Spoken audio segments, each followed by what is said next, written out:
ನಮಸ್ತೆ ಮಿತ್ರರೇ, ಇವತ್ತು ಒಗ್ಗರಣೆ ಸೊಪ್ಪು ಅಂದರೆ ಕರಿ ಲೀವ್ಸ್, ನಾವು ತುಳುವಲ್ಲಿ ಅದನ್ನು ನೆಸಲ್ ತಪ್ಪು ಅಂತ ಕರಿತೇವೆ. ಇದನ್ನು ಉಪಯೋಗಿಸಿ ಒಂದು ರುಚಿಕರವಾದ ಮತ್ತು ಆರೋಗ್ಯದಾಯಕವಾದ ಚಿಕನ್ ಕಡಿಪತ್ತ ರೆಸಿಪಿಯನ್ನು ಮಾಡೋಣ. ಬಹಳ ರುಚಿಕರವಾಗಿರ್ತದೆ ಅಂತ ಆಲ್ರೆಡಿ ಹೇಳಿದ್ದೇನೆ. ನಿಮಗೆ ಗೊತ್ತಿರುವ ಹಾಗೆ ಕರಿ ಲೀವ್ಸ್ಗೆ ಬಹಳ ಆರೋಗ್ಯಕರ ಅಂಶಗಳು ಅದರಲ್ಲಿ ಉಂಟು.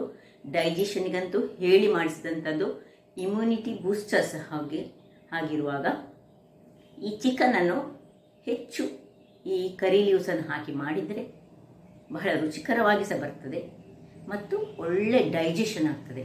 ಇದನ್ನು ಮೊದಲನೆಯ ದಿನ ಮಾಡಿ ತಿನ್ನುವುದಕ್ಕಿಂತ ಮಾಡಿಟ್ಟು ಮರುದಿವಸ ತಿಂದರೆ ಸಹ, ಅಥವಾ ಬೆಳಿಗ್ಗೆ ಮಾಡಿಟ್ಟು ಮಧ್ಯಾಹ್ನದ ಹೊತ್ತಿಗೆ ಸ್ವಲ್ಪ ಅದು ಎಳೆದುಕೊಳ್ಬೇಕು, ಆಗ ಬಹಳ ರುಚಿಕರವಾಗಿ ಬರ್ತದೆ.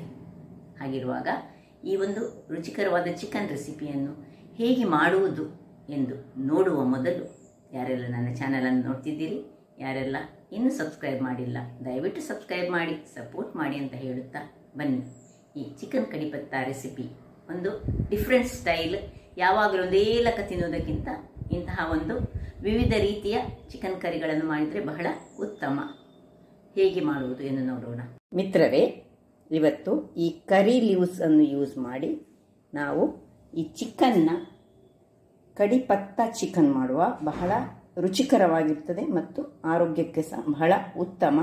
ಬಹಳ ಕ್ವಿಕ್ಕಾಗಿ ಮಾಡುವಂತಹ ಈ ಒಂದು ಕರಿ ಲೀವ್ಸ್ನ ಚಿಕನ್ನಿಗೆ ಬೇಕಾಗುವ ಸಾಮಗ್ರಿಗಳು: 500 ಗ್ರಾಮ್ಸ್ನಷ್ಟು ಚಿಕನ್ ತೆಗೆದುಕೊಂಡಿದ್ದೇನೆ ನಾನು. 10 ಪೀಸಸ್ ಕಟ್ ಮಾಡಿ ಇಟ್ಕೊಂಡಿದ್ದೇನೆ. ಇನ್ನು ಒಂದು ಮುಷ್ಟಿಯಲ್ಲಿ 2 ಮುಷ್ಟಿಯಷ್ಟು ಅಥವಾ 2 ಬೌಲ್ನಷ್ಟು ಈ ಕರಿ ಲೀವ್ಸ್ ಬೇಕು ನಮಗೆ.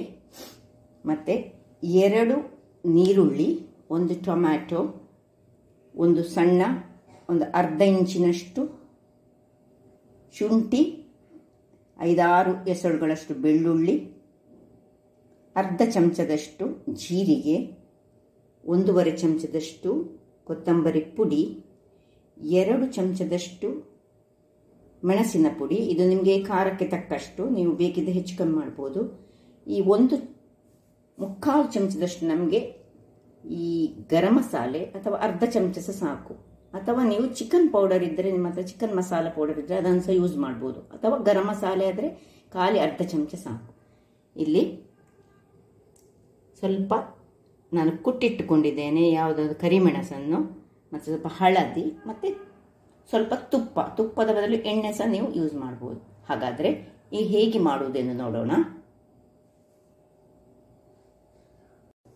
ಮೊದಲಿಗೆ ಒಂದು ಕಬ್ಬಿಣದ ಬಾಣಲೆಯನ್ನು ಇಟ್ಟು ಸ್ವಲ್ಪ ಬಿಸಿಯಾಗುವಾಗ ಫ್ಲೇಮನ್ನು ಸಣ್ಣದು ಮಾಡಿಕೊಳ್ಳೋಣ.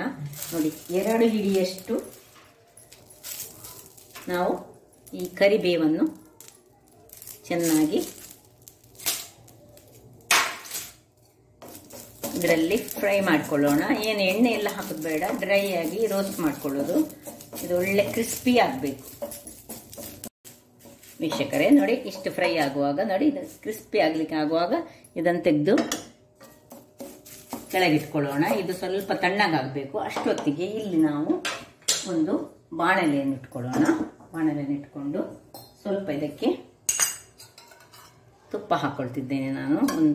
ಅದು ಬಿಸಿ ಆಗಬೇಕು, ಬಾಣಲೆ ಬಿಸಿ ಆಗಲಿ. ಮೊದಲಿಗೆ 2 ಚಮಚದಷ್ಟು ತುಪ್ಪ ಹಾಕ್ಕೊಳ್ತಿದ್ದೇನೆ.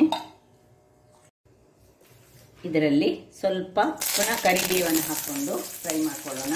ಇವತ್ತು ನಾವು ಮಾಡ್ತಿರೋದು ಕರಿಬೇವಿನ ಚಿಕನ್, ಅಂದರೆ ಕರಿ ಲೀವ್ಸ್ ಚಿಕನ್. ಇದನ್ನು ಸ್ವಲ್ಪ ಬಾಡಿಸ್ಕೊಳ್ಳೋಣ. ಬಾಡಿಸ್ಕೊಂಡು ಇಷ್ಟು ಫ್ರೈ ಆಗುವಾಗ, ಇದು ತುಪ್ಪದಲ್ಲಿ ಫ್ರೈ ಆಗಬೇಕು. ಇದರಲ್ಲಿ ಸ್ವಲ್ಪ ನಾವು ತೆಗೆದಿಟ್ಕೊಳ್ಳೋಣ. ನೋಡಿ, ಸ್ವಲ್ಪ ಎಲೆಯನ್ನು, ಇದು ಮತ್ತೆ ನಮಗೆ ಗಾರ್ನಿಷ್ಗೆ ಬೇಕಾಗ್ತದೆ, ಅದಕ್ಕೆ ನಾವು ತೆಗೆದಿಟ್ಕೊಂಡಿದ್ದೇವೆ. ಈಗ ಇದಿಷ್ಟು ಇರಲಿ. ಇಲ್ಲಿ ಇದಕ್ಕೆ ಜಿಂಜರ್ ಗಾರ್ಲಿಕ್, ಕಟ್ ಮಾಡಿದಂತಹ ಜಿಂಜರ್ ಗಾರ್ಲಿಕನ್ನು ಹಾಕ್ಕೊಂಡಿದ್ದೇನೆ. ಸ್ವಲ್ಪ ನಾನು ಇದಕ್ಕೆ ಎಣ್ಣೆಯನ್ನು ಹಾಕೊಳ್ತಿದ್ದೇನೆ, ಅಥವಾ ತುಪ್ಪವೂ ಸಹ ಹಾಕೊಳ್ಬೋದು. ಯಾವುದು ನಿಮಗೆ ಬೇಕು ಅದನ್ನು ಹಾಕೊಳ್ಳೋದು. ತುಪ್ಪ ಸಹ ಹಾಕೊಂಡ್ರೆ ಆಗ್ತದೆ, ಎಣ್ಣೆ ಸಹ ಹಾಕೊಂಡ್ರೆ ಆಗ್ತದೆ. 2 ಚಮಚದಷ್ಟು ನಾನು ಇನ್ನು ಇಷ್ಟಾಗುವಾಗ ಇದು ಸ್ವಲ್ಪ ಒಳ್ಳೆ ಫ್ರೈ ಆಗಬೇಕು. ಇದರಲ್ಲಿ ಈ ನೀರುಳ್ಳಿಯನ್ನು ಇದರಲ್ಲಿ ಹಾಕ್ಕೊಳ್ತಿದ್ದೇನೆ. ನಾನು 2 ನೀರುಳ್ಳಿಯನ್ನು ತೆಗೆದುಕೊಂಡಿದ್ದೇನೆ. ಉದ್ದಕ್ಕೆ ಹೆಚ್ಚಿಟ್ಟುಕೊಂಡು ಹಾಕಿದರೆ ಆಯಿತು.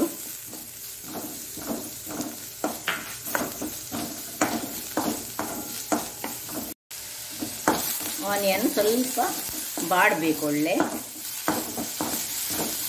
ಆನಿಯನ್ ಬಾಡುವಾಗ ಈ ಕಟ್ ಮಾಡಿದಂತಹ 2 ಮೆಣಸು, ಇದು ಮೆಣಸು ಬೇಕಿದ್ರೆ ನೀವು 4 ಸಹ ಹಾಕ್ಕೊಳ್ಬೋದು.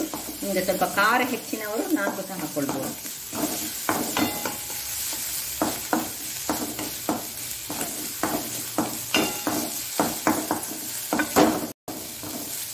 ಇದೆಲ್ಲವೂ ಇದರಲ್ಲಿ ಬಾಡುವಾಗ ಈಗ ಮೆಣಸಿನ ಹುಡಿ ನಾನು 2 ಚಮಚದಷ್ಟು ತೆಗೆದುಕೊಂಡಿದ್ದೇನೆ.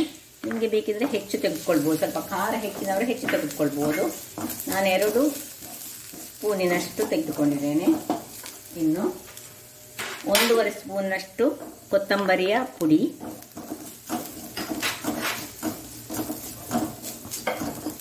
1/4 ಸ್ಪೂನ್ ಅಥವಾ ಅರ್ಧ ಸ್ಪೂನ್ ಸಹ ಸಾಕು ಜೀರಿಗೆ ಹುಡಿ ಹಾಕಿ ಇದರ ಮೇಲೆ ಸ್ವಲ್ಪ ತುಪ್ಪವನ್ನು ಹಾಕೊಳ್ಳೋಣ.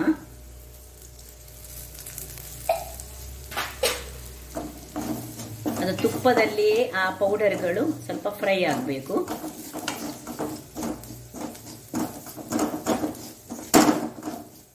ಇಷ್ಟಾಗುವಾಗ ಈ ಕಟ್ ಮಾಡಿದಂತಹ 1/2 kg ಚಿಕನ್ ಅನ್ನು ಇದರಲ್ಲಿ ಹಾಕೊಳ್ಳೋಣ.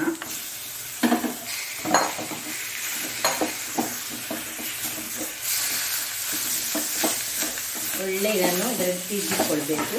ಇನ್ನು ಇದಕ್ಕೆ ಸ್ವಲ್ಪ ಹಲ್ದಿಯನ್ನು ಹಾಕೊಳ್ಳೋಣ.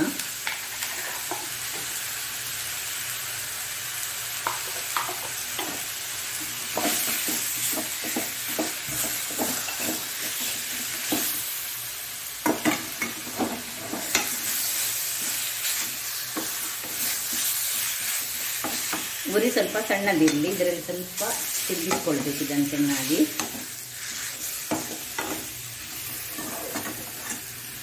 ಇನ್ನು ಗರಂ ಮಸಾಲೆ ಪೌಡರ್ ಸ್ವಲ್ಪ ಹಾಕೊಳ್ತಿದ್ದೇನೆ ನಾನು.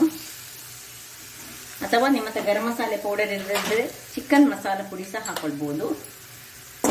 ಚಿಕನ್ ಮಸಾಲ ಪುಡಿ ಹಾಕಿದ್ರೆ ಸಹ ಒಳ್ಳೆದಾಗ್ತದೆ.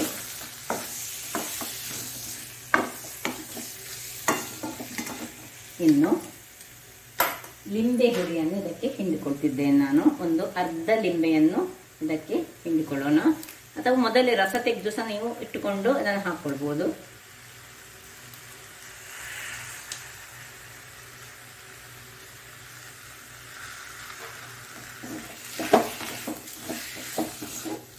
ಒಳ್ಳೆ ಇದರಲ್ಲಿ ಈ ತುಪ್ಪದಲ್ಲೇ ಇದು ಬೇಯಬೇಕು. ಇನ್ನು 1/4 ಲೋಟದಷ್ಟು ಮಾತ್ರ ನಾನು ನೀರನ್ನು ಹಾಕೊಳ್ತಿದ್ದೇನೆ. ಆಕ್ಚುಲಿ ಇದರ ಬೇಯುವಾಗ ದಷ್ಟಕ್ಕೆ ನೀರು ಬಿಡ್ತದೆ, ಆದರೆ ಸಹ ಸ್ವಲ್ಪ ನೀರನ್ನು ಹಾಕೊಂಡು ಅದರ ಮೊದಲು ಟೊಮ್ಯಾಟೊವನ್ನು ನಾನು ಹಾಕೊಳ್ತಿದ್ದೇನೆ. ನೋಡಿ, ಟೊಮ್ಯಾಟೊ ಹಾಕೊಳ್ಳಿಕ್ಕೆ ಉಂಟು. ಟೊಮ್ಯಾಟೊ ಹಾಕಿ ಸ್ವಲ್ಪ ತಿರುಗಿಸ್ಕೊಳ್ಳೋಣ.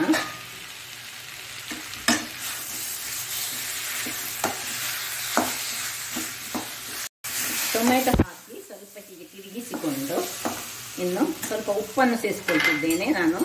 ಎಷ್ಟು ರುಚಿಗೆ ತಕ್ಕಷ್ಟು ಉಪ್ಪು ಹಾಕಿ ನೋಡಿ. ಇಷ್ಟೇ ಸ್ವಲ್ಪ 1/4 ಲೋಟದಷ್ಟು ನೀರನ್ನು ಸ್ವಲ್ಪ ಹಾಕ್ಕೊಳ್ತಿದ್ದೇನೆ.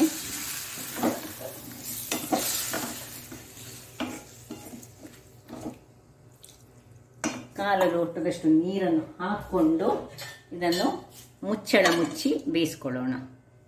ವೀಕ್ಷಕರೇ, ಇದು ಇಲ್ಲಿಗ ಬೇಯ್ತಾ ಉಂಟು. ಇಲ್ಲಿ ಇದು ತಣ್ಣಗಾಗಿದೆ ನೋಡಿ, ಹೇಗೆ ಕ್ರಿಸ್ಪಿ ಆಗಿದೆ. ಈಗ ಇದನ್ನೊಂದು ಮಿಕ್ಸಿ ಜಾರಿಗೆ ಹಾಕ್ಕೊಂಡು ಇದನ್ನು ಪೌಡರ್ ಮಾಡ್ಕೊಳ್ಳೋಣ. 2 ಹಿಡಿಯಷ್ಟು ನಾನು ಕರಿಬೇವಿನ ಸೊಪ್ಪನ್ನು ತೆಗೆದುಕೊಂಡಿದ್ದೇನೆ. ಎಳ್ಳು ನೋಡಿ, ಹೀಗೆ ಮುಟ್ಟುವಾಗ ನೋಡಿ ಚೂರು ಆಗ್ತದೆ. ಹೀಗೆ ಇದನ್ನು ಒಂದು ಗಿರ್ ತಿರುಗಿಸಿದ್ರೆ ಸಾಕು, ಪೌಡರ್ ಅಷ್ಟು ಚೆನ್ನಾಗಿ ಬರ್ತದೆ. ಈಗ ಮಾಡಿ ತರ್ತೇನೆ ನಾನು. ವೀಕ್ಷಕರೇ, ಇಲ್ಲಿ ನೋಡಿ ಇಷ್ಟು ತರಿಯಾಗಿ ಪೌಡರ್ ಆದರೆ ಸಾಕು. ಇದರಲ್ಲಿ ಈಗ 1 ಚಮಚವನ್ನು ಈ ಬೇಯ್ತಾ ಇರೋ ಇದಕ್ಕೆ ಹಾಕೊಳ್ಳೋಣ. ಖಾಲಿ 1 ಚಮಚ ಮಾತ್ರ ಹಾಕೊಳ್ಳೋಣ. ಉಳಿದದ್ದು ಮತ್ತೆ ಹಾಕೊಳ್ಳಿಕ್ಕೆ ಉಂಟು. ಹಾಕೊಂಡು ನಾವು ಇದನ್ನು ತಿರುಗಿಸ್ಕೊಳ್ಳೋಣ.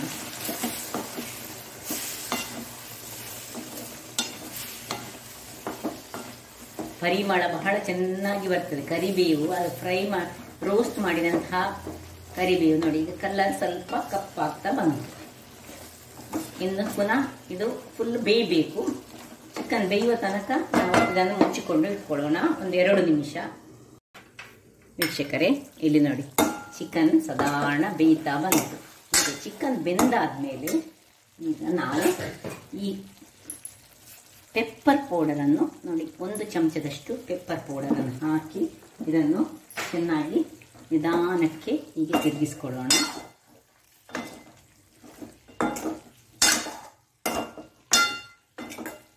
ಇನ್ನು ಪೆಪ್ಪರ್ ಪೌಡರ್ ಹಾಕಿದ ಕೂಡಲೇ ಉಳಿದಂತಹ ನೋಡಿ, ನಾವು ಹ್ಯಾಂಡ್ಫುಲ್ ಆಫ್ 2 ಕೈಯಲ್ಲಿ ಇಷ್ಟು ಫುಲ್ ಆಗಿ ನಾವು ತೆಗೆದುಕೊಂಡಂತಹ ಇದು, ಅದರಲ್ಲಿ ಸ್ವಲ್ಪ ಸುರಿಗೆ ಹಾಕೊಂಡಿದ್ದೆವು.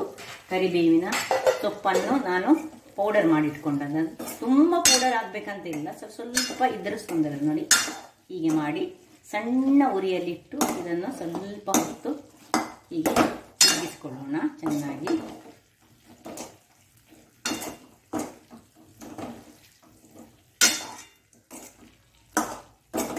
ನಿಮಗೆ ತುಂಬ ಡ್ರೈ ಬೇಕಿದ್ರೆ ಡ್ರೈ ಸಹ ಮಾಡ್ಕೊಳ್ಬೋದು.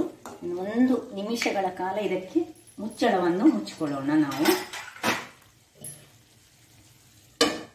ಇಲ್ಲಿ ಒಂದು ಸಣ್ಣ ಬಾಣಲೆಯನ್ನು ಆನ್ ಮಾಡಿ, ಇದು ಆಪ್ಷನಲ್, ನಿಮಗೆ ಬೇಕಿದ್ರೆ ಮಾತ್ರ.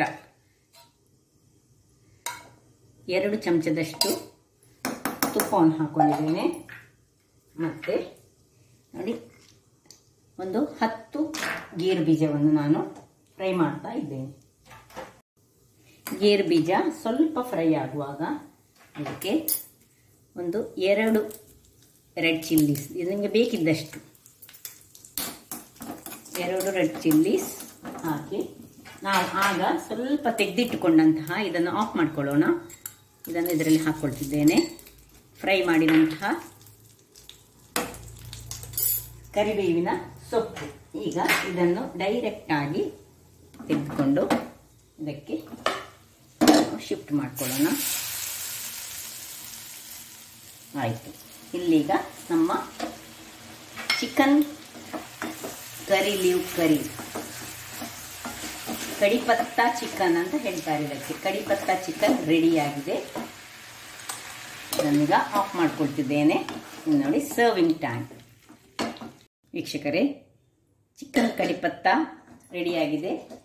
ಇದು